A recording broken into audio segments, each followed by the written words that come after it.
What's up? It's RaeROQ from RaeROQ Magazine, and we are here with Bronx Native. Yeah. Amaurys from Bronx Native. Yes. Thank you, thank you. So, how are you doing today? How's your year been?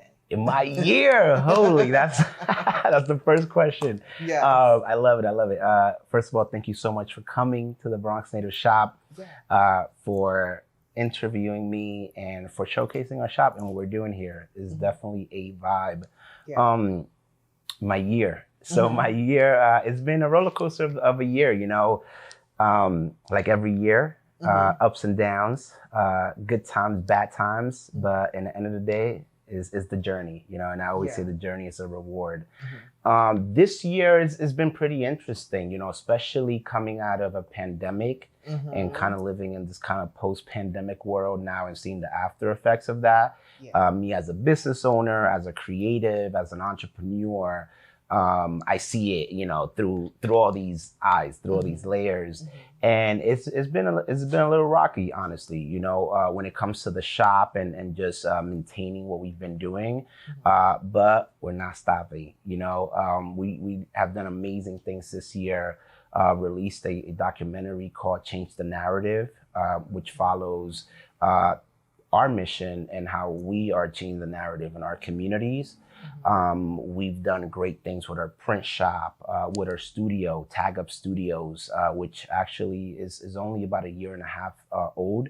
But we've been, you know, creating impact out here in these streets. But it's been a beautiful year. A lot of learning, a lot of growth. This year I turned 30 years old. You already know the big 3-0. So it's a milestone year. And I'm excited to see what 23 has in store, you know? Yes. So tell me a little bit about the Bronx Native brand. Yes. How did that all begin? How did that start? Yes. I would say it started with a dream, with a passion, with a conversation, right? You know, I was born and raised here in the Boogie Down Bronx, South Bronx, by Longwood, Hunts Point, not too far away from here, where we're at in my Haven. And I always heard negative things about my home, not only from people in the BX, people outside of the Bronx, you know, from all points. And I grew up feeling that, you know, this is the most beautiful place on earth for me, you know. And the end of the day is about the people, and our people are beautiful. They're resilient, you know, they're strong. Only the strong survive. You know, this is a place of ambition, of entrepreneurship, of creativity. And I wanted to create a brand that embodied that, right? That represented our culture and our history accordingly, because it's a beautiful thing, you know? Yeah. And we created Bronx Native, you know, to do just that. I remember when we first started, it was me and my sister, Rosalyn Grullon. You know, she's a fashion design student at Parsons currently. And I remember sitting with my sis and like, yo, we want to wear merch that says the Bronx, that says I love BX, that says Bronx Native. Yeah. And honestly, we couldn't find it, right? We saw the Brooklyn merch, we saw the I love NY, right? Yeah. Where's the love for the Bronx, right? The Mecca, birthplace of hip hop, salsa, doo-wop, such a diverse borough that have brought us so much and gave us so much to the world, you know? And so we took it upon ourselves to solve that problem, right? To create a brand that creates merchandise, that empowers, that inspires. But not only that, a community-based brand that tackles issues that we go through on a day-to-day basis here in the Bronx as well, right? Of course, you know, we have we've struggled, you know, in the 80s, 70s, about 80% of the South Bronx was in ruins, right? Our buildings were burning, our people were struggling. So, you know, we did just that, you know. Me as a creative, as an artist, and a designer, and my sister as a fashion designer, we put our skills together. We said we could do this, you know what I mean? We can create engaging merchandise, you know, we could tell the story of our people through social media, through the arts, through experiences, and really do something awesome for the community and the culture here. And that's exactly what we've done, you know. The brand really started in 2015 as an idea. 2016 was our learning year. Like, you know, how do how are we gonna put ourselves out there? You know, what's our visual language? What's our mission? 2017 was really the year that catapulted us to another level and really brought us out. You know, we were featured on the New York Times, featured on a couple of other platforms, and people started to see what we, you know, we're doing here in the Bronx. And on October 2nd, 2017, we opened up the shop, the Bronx Native shop, and we just turned 5 years old, you know, this past month. You know, it started as a pop-up shop. We were only supposed to be here for 2 weeks. Okay. And we did the most. We made it happen. And 5 years later, we're still here, you know? Yeah. So what was that first collection? Would you say it was, I guess, a mixture of those that you mentioned earlier? So the first official collection, because at first, I think we were just kind of just doing one-offs. Yeah. Like, yeah, we were like, oh, we got to put Bronx Native on the shirt, you know? Yeah. And you're just putting things out because, you know, you got to test the waters. And me, you know, before Bronx Native, I had my creative agency. So I was providing services, design, video, photo, branding. But I knew how to sell a service, but I never worked in retail. I never sold a shirt, you know what I mean? So we had to kind of, you know, dip our toes here, dip our toe there, see what's going on, see what direction we're gonna go with. But once we, you know, we're like, okay, this is it. Like we're gonna make merch. Let's make it happen. We did a summer collection, which was very special because we did the release at a chicken spot. So right downstairs of the building I grew up in Longwood, there was my, you know, neighborhood chicken spot that I used to go to all the time. Yeah. And we said, you know what, let's do an event here. Let's get DJs, performers. Let's release the collection. Let's give it out in chicken spot boxes, you know? Oh, wow. And, you know, really create an experience because that's we're really much about the experience, right? We want people to feel something primarily than just buying our merch. And you know, you feel everything, you know, in the chicken spot. You know, you eat some chicken, we got our neighbors dancing, got the DJs making it happen. And we released a summer collection, and most of the pieces that were released in that collection are still being made to this day, and they're still being sold. You know, one of our main shirts, which is El Bronx, that came out during that collection, has been one of our most popular shirts still to this day, 5 years, 6 years later, because that was before the shop. But we in the beginning, we were releasing seasonal collections every fall, every summer, and now our releases are a little different. They're more connected to events or either things that are happening in the world, in the Bronx, and stuff like that. So kind of like micro collections for many different things. Yeah.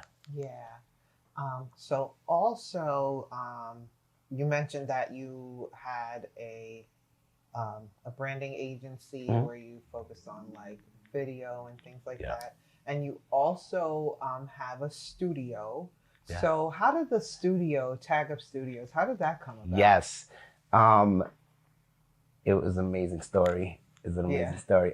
So while we were doing Bronx Native, you know, a lot of the things that we were doing was involving music, right? This is a very musical borough, right? I've said it before, you know, we all know this is the Mecca hip hop. Yes. Was born right here, Sedgwick Ave, Boogie Down Bronx, you already.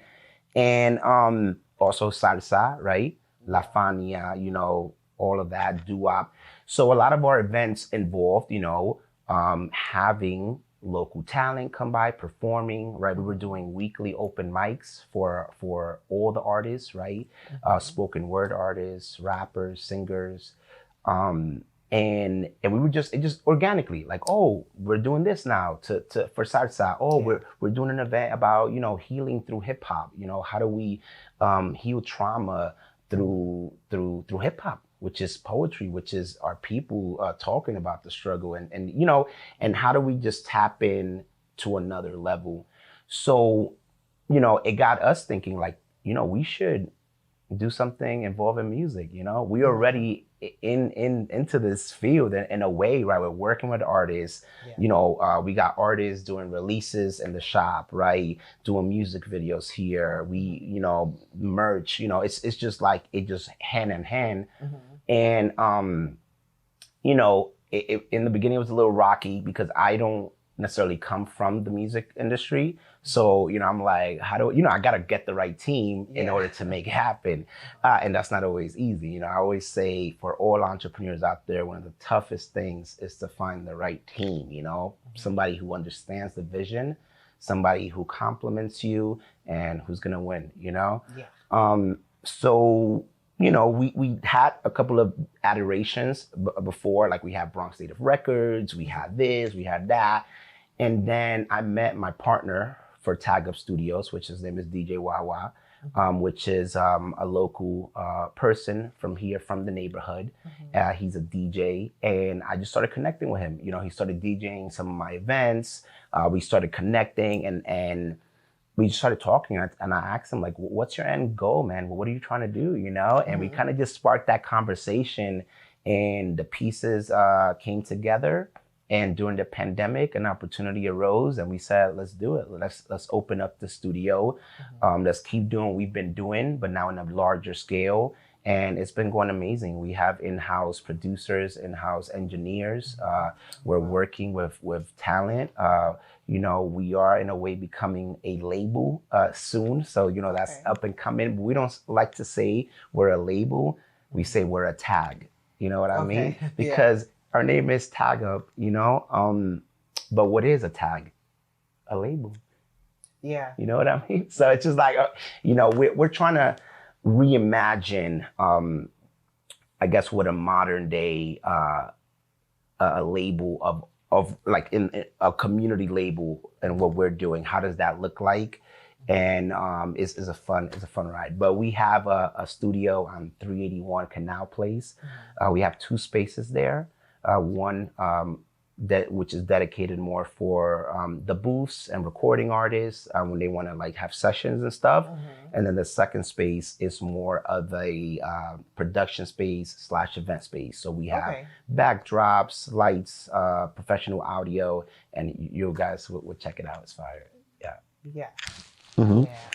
So mentioning the pandemic, what were some of the things that you, I guess, experienced business-wise? What were some of maybe like the hurdles or the things that inspired your creativity during that time?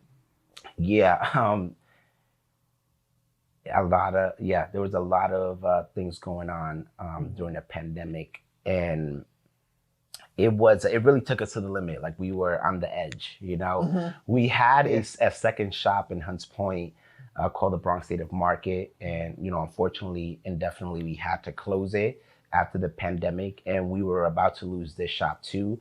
On, I believe it was like March 28th when the city said the lockdown, all the businesses had to close up.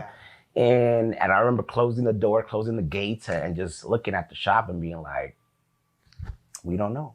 We don't know if it's gonna open again. We don't know what's gonna happen, and you're just there, like, And I remember that walk. I just walked home, because I don't live too far. But I remember just walking with that, like, you don't know what's going on. Like what it's just anything goes at this moment, and but either way, we kept our heads up. We kept working every single day. I was out every day. I'm gonna be honest. I was working. I was making it happen. I had to connect with my friend. Since we couldn't be in the shop, we had to go into another space. He had a basement, and we made it into like the Bronx Native Fulfillment Center. And we were like, okay, we got to go online. E-commerce. You got to go on live. We got to talk to the people. It was like the Wild Wild West. Like no one knew. It was just like, yo, fuck it. You know what I mean? Do it up. And it was, as an entrepreneur, I love, we're problem solvers. We love the challenges. We need the challenges because, no pressure, no diamond. And we trying to go up. We trying to shine bright. Rihanna said it best herself, right? Shine bright like a diamond. That's Rihanna, right? Yes, it is. You already. But yeah, so you know, we were going through it, but either way, every day we would get up and figure it out. You know what I mean? Oh, we're not making money. What's up? Oh, the PPP, the banks are not trying to give it to us. Let's call the news. Why is the Bronx only getting allocated 1 percentage of the money that was allocated for the city, and the Bronx is only getting 1%, and all these small businesses are struggling? You know what I mean? And we became activists in a way, right? Talking about our small businesses and how we got to keep going. You know, we started creating merchandise and marketing around, you know, lifting people up. You know, we had a shirt that said "The Bronx will rise," you know, and it was all about just uplifting and just keeping us happy and just well, because it was a difficult time, you know, and rest in peace to everyone who passed away. My dad was one of the people, unfortunately, you know, that passed away during that time. But we still going, we still making it happen. And I know he would want us to continue moving and winning, you know. But we kept going. And we actually came to a point where we had to make a GoFundMe page for the shop, because what was happening was that, you know, we still had to pay rent, but we weren't really making money from the shop. And, you know, so it was just like, okay, we don't got money, you know, so we were about to lose the shop. So we made a whole campaign called Save the Bronx Native Shop, and the community, you know, came through. You know, they supported, they donated, they bought merch. You know, the amount of love we got during the pandemic was really like, you know, super humbled, super grateful. But the community really helped us out, pulled us through, and we were able to save the Bronx Native Shop and open up again. So yeah, a rocky experience, you know, that we still living in a way, but we still here, you know. So since you have evolved into this brand, what are some of the coolest things that you've had the opportunity to do so far? It's a good question.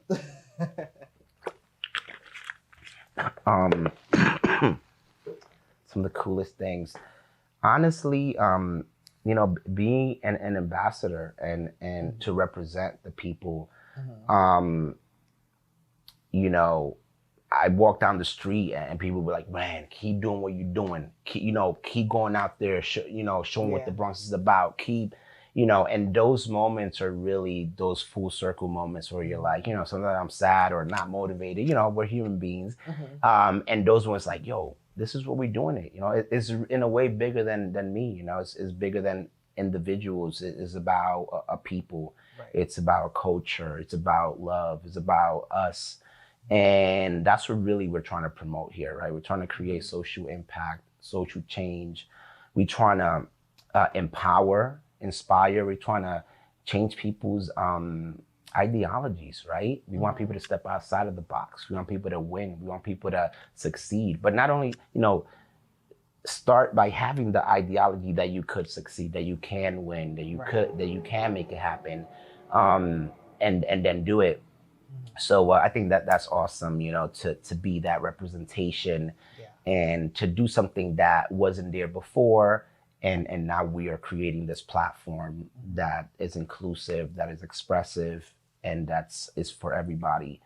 And of course, you know, yeah, I would say the love, you know, the love, yeah. Yeah. And I guess my last question would be, how do you stay motivated as an entrepreneur? How do you stay like focused on the goal? Yeah, no, that's a thing right there, right? Because as entrepreneurs, as you know, every day you have the thoughts. You know, you're like, what am I doing? You know, is this it? Like, what? You know what I mean? Like, am I on the right path? Or that? And yeah, some of the things, the methods that I use for me to stay motivated, because of course everyone's different, you know. And these are simple, you know, little to-dos, you know, the little things that I do.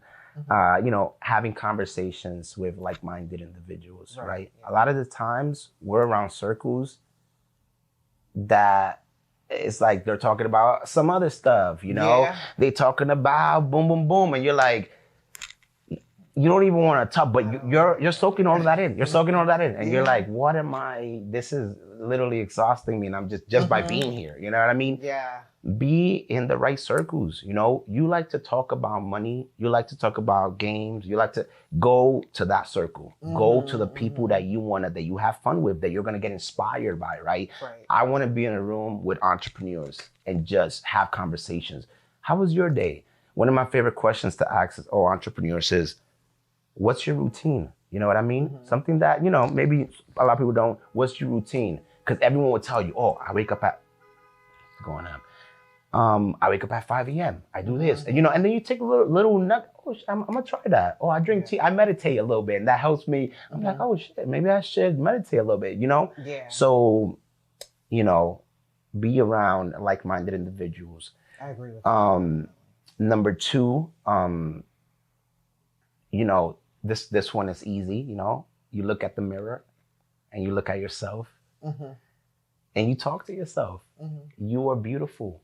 You are amazing. You got this. What's up? You know what I mean? Yeah. That's a little quicker picker-upper right there, you know, whenever you need something quick.